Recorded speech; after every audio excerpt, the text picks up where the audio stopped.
എല്ലാവർക്കും നല്ലൊരു ദിവസം ആശംസിക്കുന്നു.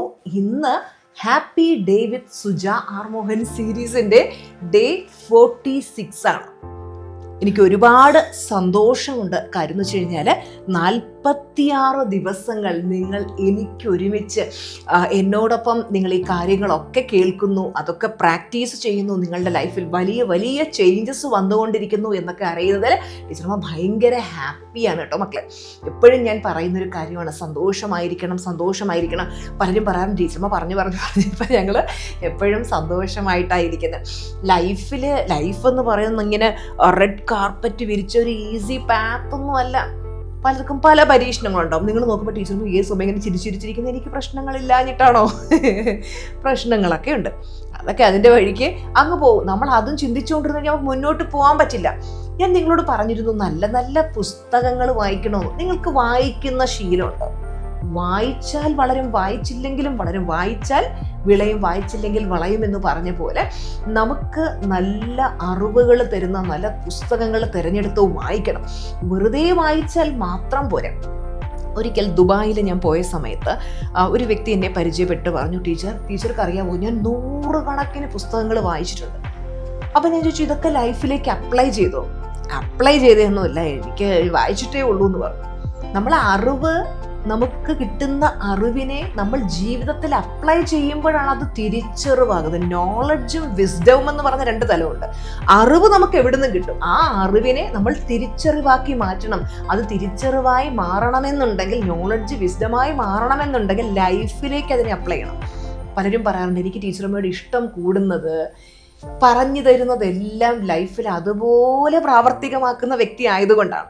ഞാൻ നിങ്ങളോട് ഹാപ്പി ആയിരിക്കാൻ പറഞ്ഞിട്ട് ഞാൻ എപ്പോഴും കരഞ്ഞു വിളിച്ച് നടന്നു കഴിഞ്ഞാൽ നിങ്ങൾ എന്നെ ട്രസ്റ്റ് ചെയ്യുമോ? ഈ വീഡിയോ കാണുന്നത് എൻ്റെ പരിചയക്കാർ, എൻ്റെ ഫ്രണ്ട്സ്, എൻ്റെ അയൽപ്പക്കത്തുള്ളവർ, നാട്ടുകാർ, ബന്ധുക്കളൊക്കെ ഉണ്ട്. 5 വർഷമായിട്ട് ഞാൻ ഈ ഒരു മേഖലയിൽ നിൽക്കുകയാണ്. നിങ്ങൾ കണ്ടിട്ട് ആരെങ്കിലും പറഞ്ഞോ ഇവരിങ്ങനെയൊക്കെ പറഞ്ഞിട്ട്, പക്ഷേ ഇവരുടെ പ്രവൃത്തി ഇങ്ങനെയാണെന്ന്. അപ്പം നമ്മൾ കൃത്യമായിട്ട് പറഞ്ഞു കൊടുക്കുന്ന കാര്യങ്ങളെല്ലാം ഞാൻ എൻ്റെ ലൈഫിൽ അപ്ലൈ ചെയ്യുന്നത് കൊണ്ടാണ് എനിക്കത് റിസൾട്ടാക്കി ഓരോരുത്തരെയും കാണിച്ചു തരുന്നത് മക്കളെ. ആ നെഗറ്റിവിറ്റിയിൽ നിന്ന് ടീച്ചർമ്മ ഇന്ന് പോസിറ്റീവിലേക്ക് കയറി വന്നപ്പോൾ എൻ്റെ ലൈഫിൽ ഈ മാറ്റങ്ങളൊക്കെ ഉണ്ടായി എന്ന് നിങ്ങൾക്ക് പറഞ്ഞു തരാൻ പറ്റുന്നത്. അതുപോലെ തന്നെ നമ്മളെപ്പോഴും സത്യസന്ധതയിലും നന്മയിലും സത്യത്തിലും ജീവിക്കുന്നത് കൊണ്ടാണ് നമുക്ക് ആ ഒരു പോസിറ്റീവ് ഇരിക്കാനും ഉയർച്ചയിലേക്ക് പോകാനും കഴിയുന്നത്. അപ്പോൾ എനിക്ക് എല്ലാവരോടും പറയാനുള്ളൊരു കാര്യം എന്ന് പറഞ്ഞാൽ, പലരും ഉണ്ടല്ലോ ജീവിതത്തിൽ വിജയിക്കാത്തതിൻ്റെ കാര്യം അവർക്ക് കഴിവില്ലാത്തത് കൊണ്ടല്ല. നിങ്ങൾ ഓരോ മനുഷ്യരെ നോക്കിയാൽ അറിയാം. പലരെയും കണ്ട് ഞാൻ അത്ഭുതപ്പെട്ടു. അവർക്കൊക്കെ എന്തുമാത്രം കഴിവാണെന്നറിയോ? ഈ കഴിവും ഉള്ളിൽ വച്ചിട്ട് ഇവര് ആക്ഷൻ എടുക്കത്തേയില്ല. ഇവരെ സംബന്ധിച്ചിടത്തോളം അവരവൻ്റെ കഴിവിലേ ഒരു വിശ്വാസമില്ല. ഞാൻ എന്ത് ചെയ്താലും അതിൽ പരാജയപ്പെടുമെന്നൊക്കെയുള്ള ആ മനസ്സിലെ നെഗറ്റീവ് ചിന്തയാണ് ഇവരെ മുന്നോട്ട് നയിക്കുന്നത്. നിങ്ങൾ അങ്ങനെ നിങ്ങളുടെ നല്ല കഴിവുകളും വെച്ചിട്ട് അതൊന്നും നിങ്ങൾ പ്രദർശിപ്പിക്കാതെ ഇരുന്ന് കഴിഞ്ഞാൽ ഒരു സമയത്തുമ്പോൾ നിങ്ങൾക്ക് ഭയങ്കരമായിട്ടുള്ള സങ്കടം ഉണ്ടാവും, വിഷമം ഉണ്ടാവും. അന്ന് കരഞ്ഞു വിളിച്ചിപ്പോൾ നമുക്ക് ആരോഗ്യമുണ്ട്, നമുക്ക് പ്രവർത്തിക്കാനുള്ള ശേഷിയുണ്ട്, ഇതെല്ലാം നഷ്ടപ്പെട്ടിട്ട് പക്ഷേ അന്ന് ഞാൻ ആക്ഷൻ എടുത്തിരുന്നെങ്കിൽ ഇന്ന് ഈ നരകിക്കേണ്ട അവസ്ഥ വരില്ലായിരുന്നു പിന്നീട് ചിന്തിച്ച് റിഗ്രറ്റ് ചെയ്തിട്ട് വല്ല കാര്യമുണ്ടോ? മക്കളെ, ഞാൻ നിങ്ങളോട് പറഞ്ഞു തരാൻ ആഗ്രഹിക്കുന്ന ഒരു കാര്യം എന്ന് പറയുന്നത്, എല്ലാവർക്കും കഴിവുണ്ട്. പണ്ട് ഞാൻ ചിന്തിച്ചിരുന്നൊരു കാര്യം, ദൈവമേ, ഓരോ മനുഷ്യർക്കും എന്തുമാതിരി കഴിവ് നീ കൊടുത്തിട്ടുണ്ട്. പാടാനുള്ള കഴിവ്, ഡാൻസ് ചെയ്യാനുള്ള കഴിവ്, ബിസിനസ് ചെയ്യാനുള്ള കഴിവ്, എനിക്ക് നീ ഒരു കഴിവും തന്നില്ലല്ലോ എന്ന് പറഞ്ഞ് ദൈവത്തെ ഞാൻ പഴിച്ചിരുന്നൊരു കാലഘട്ടമുണ്ട്. പക്ഷേ ഞാൻ എൻ്റെ കഴിവ് എന്താണെന്ന് തിരിച്ചറിഞ്ഞപ്പോൾ എനിക്ക് സ്കൂളിൽ ഞാൻ എൻ്റെ ക്ലാസ് മുറിയിലെ 40-45 കുട്ടികളിൽ ഒതുങ്ങേണ്ടതല്ല എൻ്റെ ജീവിതം. എനിക്ക് ലോകത്തിലെ ലക്ഷക്കണക്കിന് വരുന്ന മനുഷ്യരുടെ ലൈഫിൽ ട്രാൻസ്ഫോർമേഷൻ വരുത്തുക എന്നുള്ളതാണ് എൻ്റെ ലക്ഷ്യമെന്ന് ഞാൻ മനസ്സിലാക്കി കഴിഞ്ഞപ്പോൾ ഞാൻ അതിലേക്കെത്തി. ഇന്നത്തിൽ എനിക്ക് നന്നായിട്ട് ശോഭിക്കാൻ കഴിയുന്നുണ്ട്. നിങ്ങൾക്കും ഇതുപോലൊരു ലൈഫ് കോച്ചായി ലക്ഷങ്ങളുടെ ലൈഫിൽ ട്രാൻസ്ഫോർമേഷൻ വരുത്തണമെന്ന് ആഗ്രഹം ഉണ്ടെങ്കിൽ തീർച്ചയായിട്ടും നമ്മുടെ പ്ലാറ്റിനം ക്ലാസ്സിൽ ടീച്ചർമാർ ലൈഫ് കോച്ചസിനുള്ള ട്രെയിനിങ് കൊടുക്കുന്നുണ്ട്.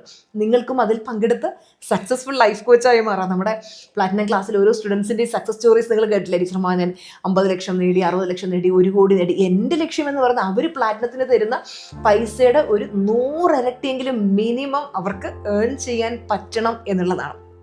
മക്കളെ, സ്വന്തം കഴിവുകൾ തിരിച്ചറിയുക. നിങ്ങൾക്ക് എല്ലാവർക്കും കഴിവുണ്ട്, കഴിവില്ലാത്തതായിട്ട് ആരുമില്ല. ഓരോരുത്തരും നോക്കുക നിങ്ങളുടെ കഴിവ് ഏത് മേഖലയിലാണെന്ന്. പലരും എന്താ ചെയ്യുന്നതെന്ന് അറിയാമോ?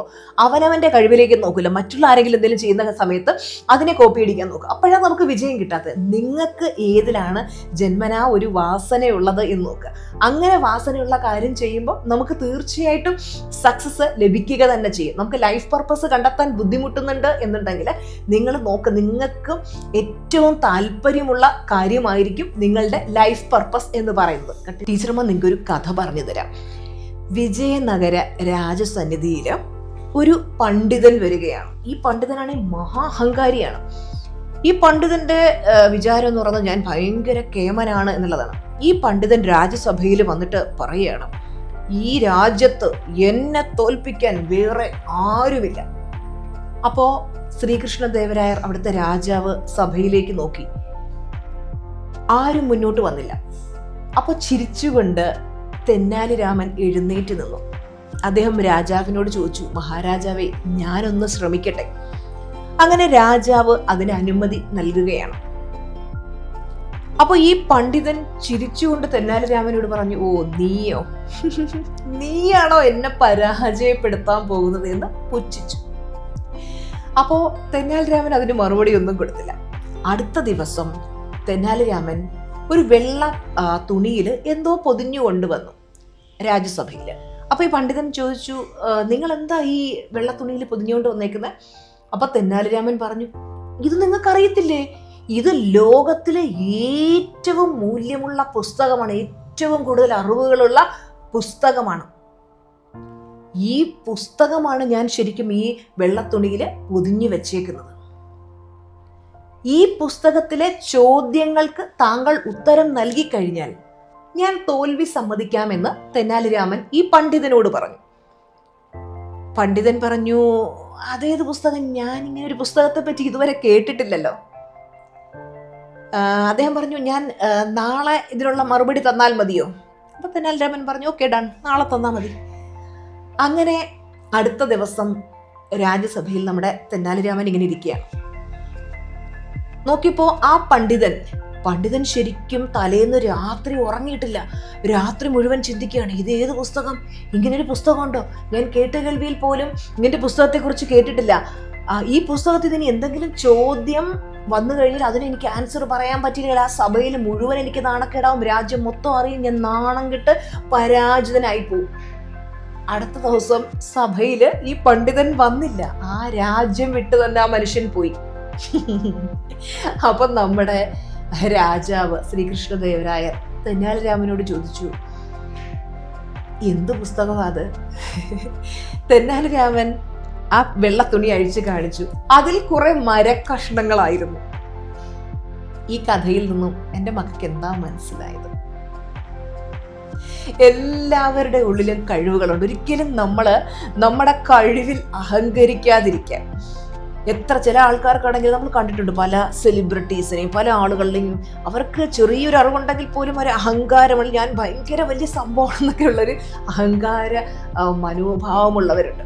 അവർക്ക് ആ അറിവ്, ആ ഒരു വിസ്ഡം ഇല്ലാത്തത് കൊണ്ടാണ്. ശരിക്കും നമുക്ക് ചില ആൾക്കാർക്കാണെങ്കിൽ സ്വന്തം കഴിവിൽ തീരെ വിശ്വാസമില്ല. നമ്മൾ വിശ്വസിക്കാം, നമുക്കെല്ലാം ചെയ്യാൻ പറ്റും.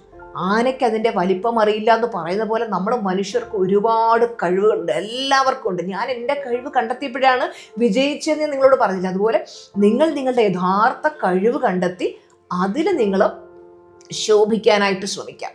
നിങ്ങളെല്ലാവരും ഒന്ന് എഴുതി, എൻ്റെ യഥാർത്ഥ കഴിവ് എന്താണ്, എനിക്ക് എന്ത് ചെയ്യാനാണ് ഇഷ്ടം, എനിക്ക് പാട്ട് പാടാനാണോ, ഡാൻസ് ചെയ്യാനാണോ, എനിക്ക് കൃഷി ചെയ്യാനാണോ, എനിക്ക് ഗാർഡനിങ് ആണോ ഇഷ്ടം, ബിസിനസ് ചെയ്യാൻ, എന്താണ് എൻ്റെ ഇഷ്ടങ്ങളെന്ന് എഴുതി നോക്കുക. എന്നിട്ട് നിങ്ങളുടെ ആ ഇഷ്ടത്തിനെ മുറുകെ പിടിച്ചുകൊണ്ട് മുന്നോട്ട് പോകാം. അപ്പോൾ നാളത്തെ വീഡിയോയുമായിട്ട് ടീച്ചർമ്മ ഓടി വരാം. അതുവരെ എൻ്റെ മക്കൾ ചിരിച്ച് നല്ല ഹാപ്പി ആയിട്ടിരിക്കണം കേട്ടോ. എപ്പോഴും മനസ്സിൽ ഓർക്കണം, എൻ്റെ ടീച്ചർമ്മ എൻ്റെ കൂടെ തന്നെയുണ്ട്. എൻ്റെ ടീച്ചർമ്മ എൻ്റെ നന്മ ആഗ്രഹിക്കുന്ന വ്യക്തി, എനിക്ക് എന്നും ജീവിതത്തിൽ ഉയർച്ചയുണ്ടായി കാണാൻ ആഗ്രഹിക്കുന്ന വ്യക്തിയാണ്. ഈശ്വരനെ പോലെ തന്നെ ഞാനും നിങ്ങൾ ഓരോരുത്തരും ജീവിതത്തിൽ വിജയിക്കുന്ന കാണാനായിട്ട് ആഗ്രഹിക്കുന്ന വ്യക്തിയാണ് മക്കൾ. അതുകൊണ്ടാണ് ഓരോ ദിവസവും നിങ്ങളുടെ സുപ്രഭാതങ്ങളെ അതിമനോഹരമാക്കിക്കൊണ്ടിരിക്കുന്നത്. അപ്പോൾ ടീച്ചർമ്മ നാളെ വരാം. ചാച്ചാ ബൈ ബൈ, ലവ് യു.